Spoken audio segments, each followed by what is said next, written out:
Hello students, class 12th geography की class में हम लेसन 4th स्टडी करेंगे human settlement. Human settlement means cluster of dwellings. It means bulk form में जब group wise रहते हैं persons of any type and the size where human beings lives. It means persons जब bulk form में रहते हैं, it means group में भी रह सकते हैं, स्मॉल ग्रुप में भी रह सकते हैं पर्सन, और बिग ग्रुप में भी रह सकते हैं। फिर नेक्स्ट हमारा आ जाता है जो ह्यूमन सेटलमेंट होता है वो 2 टाइप से होता है। The basic differences between rural and the urban settlement are as follows. It means जो बेसिक सेटलमेंट होता है, बेसिक डिफरेंसेस होते हैं जो सेटलमेंट के, वो रूरल और अर्बन सेटलमेंट में क्या होते हैं। The rural settlement drive to their life support और basic economic needs from land based primary economic activity. It mean जो रूरल एरियाज में जो पर्सन रहते हैं उनकी जो बेसिक इकोनॉमिक रिक्वायरमेंट्स हैं वो फुलफिल होती है लैंड के थ्रू। जो लैंड उन्हें प्राइमरी ऑक्यूपेशन एक्टिविटी में इंगेज रखती है। इट मीन्स जैसे कि एग्रीकल्चर है, एग्रीकल्चर इकोनॉमिक एक्टिविटी है जो रूरल एरिया से रिलेटेड है। इट मीन्स जो रूरल एरियाज में पर्सन रहते हैं वो एग्रीकल्चर एक्टिविटीज़ में इंगेज्ड रहते हैं। इसी तरीके से जो अर्बन सेटलमेंट, इट मीन्स जो अर्बन एरिया में लोग बाग रहते हैं, depends on processing of raw material and the manufacturing of the finish goods. वो डिपेंड करते हैं। इट मीन्स जब रूरल एरिया से जो रॉ मटेरियल मिलता है उन पे अर्बन सेटलमेंट की लाइफस्टाइल डिपेंड करती है। पहले वो रूरल एरिया से रॉ मटेरियल गेन करते हैं और फिर उन्हें फिनिश गुड्स में कन्वर्ट करते हैं। तो इस तरीके से अर्बन सेटलमेंट की एक्टिविटीज़ हुई है रॉ मटेरियल गेन करना प्लस उन्हें फिनिश गुड में कन्वर्ट करना, and one hand and a variety of service on the other hand. और जो कम्युनिकेशन एक्टिविटीज़ है वो भी अर्बन सेटलमेंट से रिलेटेड है। फिर नेक्स्ट हमारा पॉइंट आ जाता है cities act as node of economic growth, provide goods and the service not only at the urban dweller। cities हैं जहाँ पे इकोनॉमिकल ग्रोथ ज़्यादा होती है, गुड्स प्रोवाइड कराए जाते हैं प्लस सर्विसेज प्रोवाइड कराई जाती है। न केवल सर्विसेज प्रोवाइड कराई जाती but also to the people of the rural settlement in their hinterland in return for food and the raw material। It means cities में जो एग्रीकल्चर, सिटीज़ में जो इंडस्ट्रियल सेक्टर हैं वो इंडस्ट्रियल सेक्टर रिटर्न फॉर्म में जो rural areas हैं उन्हें फूड प्रोवाइड कराते हैं और रॉ मटेरियल प्रोवाइड कराते हैं। The functional relationship between the urban and the rural settlement take place through transport and the communication network. It mean rural settlement और अर्बन सेटलमेंट में जो रिलेशनशिप डेवलप होती है वो कम्युनिकेशन और ट्रांसपोर्ट के बेस पे होती है।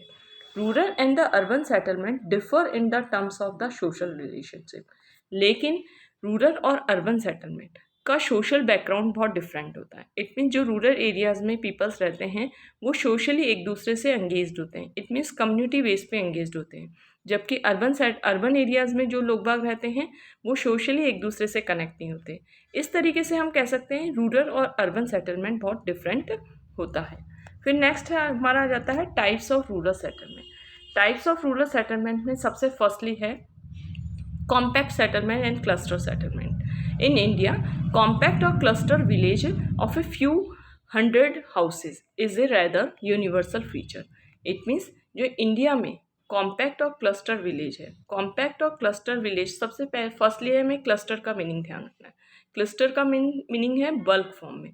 इट मीन्स इन इंडिया में जो कॉम्पैक्ट और क्लस्टर विलेज है उसमें कितने हाउसेज होते हैं, ज़्यादा से ज़्यादा कुछ 100 हाउसेज होते हैं। इट मीन जिन विलेजेस में 100 हाउसेज होते हैं उन्हें कॉम्पैक्ट और क्लस्टर विलेजेस कहते हैं।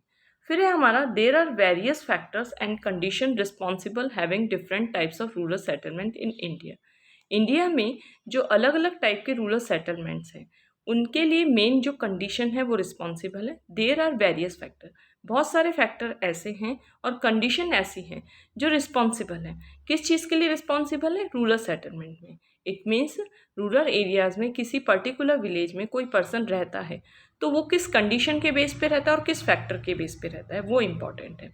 सबसे पहले है physical feature, nature of the terrain. Terrain का मतलब होता है अनइवन एरिया या फिर सरफेस एरिया। इट मीन्स जो लैंड है उसके नेचर के पे डिपेंड करता है कि किसी एरिया में कितने पर्सन रहते हैं। एल्टीट्यूड, एल्टीट्यूड इट मीन्स ऊंचाई।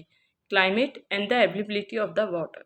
इट मीन्स ये फिजिकल फैक्टर हैं जो ये बताते हैं कि रूरल सेटलमेंट को किस तरीके से क्लासिफाइड किया जा सकता है। फिर हमारा आ जाता है culture and the ethnic factor. Culture और एथनिक फैक्टर में सोशल स्ट्रक्चर, कास्ट और रिलीजन। एंड सिक्योरिटी फैक्टर में है defence against theft and robbers. Theft का मतलब होता है चोरी और रॉबर्स का मतलब होता है डकैती। इट मीन्स डिफेंस किया जाता है रूरल एरियाज में। इट मीन्स किसी भी एरिया में रूरल सेटलमेंट डेवलप है, इट मीन्स विलेजेस में जो अलग अलग टाइप के विलेजेस में जो अलग अलग लोग रहते हैं, जैसे कि कुछ विलेजेस में कम लोग रहते हैं तो कुछ विलेजेस में ज़्यादा लोग रहते हैं, उसके पीछे मेन रीज़न है ये सारे फैक्टर। फिजिकल फैक्टर में आ जाता है nature of the terrain, altitude, climate and the availability of the water. And culture और एथनिक फैक्टर्स में आ जाता है सोशल स्ट्रक्चर, कास्ट और रिलीजन। सिक्योरिटी फैक्टर में आ जाता है defence against theft and robbery. Rural settlement in India can broadly B put into 4 types. Rural settlement India में 4 type से डिवाइड किया गया है। तो स्टूडेंट ये आपके 3 मार्क्स का क्वेश्चन बन सकता है फैक्टर। फिर है रूरल सेटलमेंट 4 टाइप्स में डिवाइड किया गया। सबसे पहले clustered and the agglomerated and the nucleated. Cluster का मतलब होता है झुंड बल्क फॉर्म में। एग्लोमरेटेड का मतलब होता है एक ही जो एरिया के लोग हैं वो सारे एक ही जगह रहते हैं बल्क फॉर्म में, जैसे कि अपार्टमेंट्स वगैरह होते हैं तो ये एग्लोमरेटेड होते हैं। न्यूक्लिएटेड यानी कि अलग। सेमी क्लस्टर्ड इट मीन्स ना तो बल्क फॉर्म में रहते हैं ना ही आइसोलेटेड रहते हैं। इट मीन्स फ्रेगमेंटेड यानी कि बिखरा हुआ होना, यानी कि दूर दूर एरिया में रहते हैं। Hamleted and the dispersed and the isolated.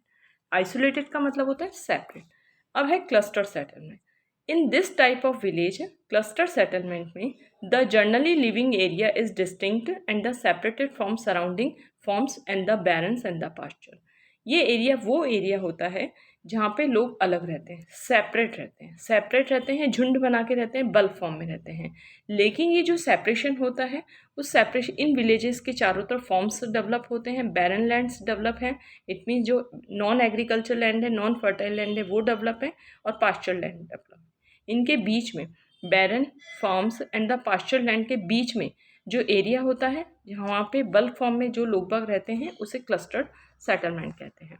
फिर नेक्स्ट हमारा पॉइंट आ जाता है such settlement are generally found in the fertile alluvial plains. ये जो क्लस्टर सेटलमेंट होते हैं वो मोस्टली कहाँ पे मिलते हैं? एल्यूवियल प्लेन्स के एरियाज में मिलते हैं, और इट मीन्स नॉर्दर्न स्टेट्स में मिलते हैं।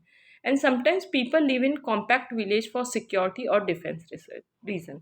इट मीन्स पीपल जब एक साथ रहते हैं, क्लस्टर्ड फॉर्म में रहते हैं, इट मीन्स कॉम्पैक्ट फॉर्म में रहते हैं, इट मीन्स झुंड बना के रहते हैं, तो किस बेस पे रहते हैं? वो सिक्योरिटी के बेस पे रहते हैं और डिफेंस बेस पे रहते हैं। In the Bundelkhand region of the central India cluster settlement के एग्जाम्पल हैं बुंदेलखंड रीजन जो कि सेंट्रल इंडिया में सिचुएटेड है, नागालैंड और इन Rajasthan. Scarcity of water has necessitated compact settlement for maximum utilization to available water resources। यानी कि वाटर की कमी। It means necessitate compact settlement for human utilization of the availability of the water resources। It means person है झुंड बना के रहते हैं, बल्क फॉर्म में रहते हैं क्लस्टर सेटलमेंट के थ्रू। इट मीन्स ये मतलब है कि जो रिसोर्सेज होती हैं उनकी कमी होती है, और जब सब पर्सन एक साथ रहते हैं, कम्युनिटी बेस पे रहते हैं, तो उन्हें रिसोर्सेज की कमी नहीं होती, क्योंकि अगर उनके पास एक पर्सन के पास रिसोर्सेज कम है तो वो दूसरे पर्सन से इजीली यूज़ कर सकता है लेके। फिर हमारा आ जाता है next point semi cluster settlement. Semi cluster settlement में आपका केवल ये इंपॉर्टेंट है कि कौन कौन से एरियाज में है। Gujarat plains and the some settlements are wide spread in the Gujarat plain and the some parts of the Rajasthan. जो इस टाइप के सेटलमेंट है it means semi cluster settlement है, वो गुजरात के एरिया में है प्लस राजस्थान के एरिया में है। फिर नेक्स्ट पॉइंट हमारा आ जाता है क्लस्टर सेटलमेंट। क्लस्टर सेटलमेंट का स्टूडेंट हमने डिस्कस कर लिया था। अब हमारा आ जाता है hamleted settlement. Sometimes settlement is fragmented. Fragmented it means है डिस्पर्स यानी कि बिखरा हुआ होना, into several physical unit. It means अलग अलग एरियाज में, जोग्राफिकल एरिया में अलग अलग फॉर्म में सेटलमेंट होते हैं। Separated from each other bearing A common name. It means अलग अलग, जैसे कि मान लो कि कास्ट है, कोई कास्ट है, पर्टिकुलर कास्ट है, कोई एक प्लेस पे रह रही है, तो वह है हेमलेट सेटलमेंट। इट मीन्स इस टाइप के सेटलमेंट फ्रेगमेंटेड होते हैं यानी कि बिखरे हुए होते हैं, दूर दूर होते हैं, into several units physically. It means अलग अलग जोग्राफिकल एरिया में रहते हैं।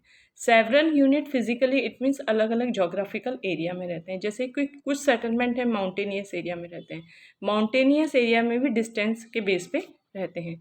सेपरेटेड फ्रॉम ईच अदर, एक दूसरे से सेपरेट होते हैं, और पर्टिकुलर इन सेटलमेंट का अलग अलग का नेम होता है।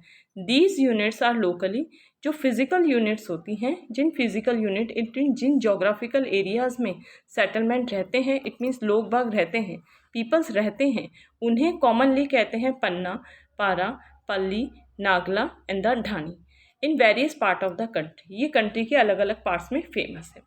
This segmentation of a large village is often motivated by the social and the ethnic factor. It means ये एक बहुत बड़े एरिया में फैले हुए होते हैं, प्लस बहुत बड़े एरिया में और अलग अलग जोग्राफिकल एरिया में फैले हुए होते हैं, और इन सेटलमेंट का बेस है ethnic factors. Ethnic factor it means जो हमारे ट्रेडिशन होते हैं वो, प्लस हमारे social factor. Social factor it means कैसे हम सेलिब्रेट करते हैं फेस्टिवल, या कैसे हम कोई भी ओकेजन सेलिब्रेट करते हैं। हेमलेटेड सेटलमेंट को एक बार दोबारा से मैं बता देती हूँ। ये सेटलमेंट बिखरे हुए होते हैं, डिस्पर्स होते हैं। इट मीन्स एक पर्टिकुलर जोग्राफिकल एरिया में अलग अलग ग्रुप्स में रहते हैं, और इन सभी फिजिकल यूनिट जो एक पर्टिकुलर जोग्राफिकल एरिया है जिनमें अलग अलग ग्रुप्स में ये ह्यूमन बींग्स रहते हैं, उनका नेम होता है पन्ना, पारा, पाली एंड नागला एंड द ढांडी। फिर इस टाइप के सेटलमेंट हैं जो हेमलेटेड सेटलमेंट हैं, वो गंगा प्लेन्स में है, छत्तीसगढ़ में है, lower valleys of the Himalaya के निचले इलाकों में है। फिर है डिस्पर्स सेटलमेंट। डिस्पर्स और isolated settlement pattern in India appears in the form of isolated huts and the Hamlet's of a few huts in remote jungle. It means disperse settlement सबसे firstly है जंगल में होते हैं, जो दूर दराज के जंगल होते हैं वहाँ पे होते हैं। प्लस इस टाइप के सेटलमेंट्स में जो ह्यूमन बींग्स है वो हट्स बना के रहते हैं और आइसोलेटेड फॉर्म में रहते हैं, सेपरेट रहते हैं एक दूसरे से। डिस्पर्स सेटलमेंट में सबसे फर्स्टली है रिमोट जंगल, इट मीन दूर दराज के जंगल, इट मीन जो जंगल दूर सिचुएटेड है। प्लस इस टाइप के सेटलमेंट में ह्यूमन बींग्स हट्स बना के रहते हैं एक दूसरे से आइसोलेटेड होके। फिर है हमारा नेक्स्ट पॉइंट है many areas of Meghalaya, Uttarakhand, Himachal Pradesh and the Kerala have this type of settlement. It means इस टाइप के सेटलमेंट के एग्जाम्पल हैं केरला, मेघालय, उत्तराखंड, हिमाचल प्रदेश एक्सेट्रा। फिर हम अपने स्टूडेंट नेक्स्ट वीडियो में हम अर्बन सेटलमेंट पढ़ेंगे। अर्बन सेटलमेंट्स के हम अलग अलग टाउन से स्टडी करेंगे हम अपने सेकंड वीडियो में।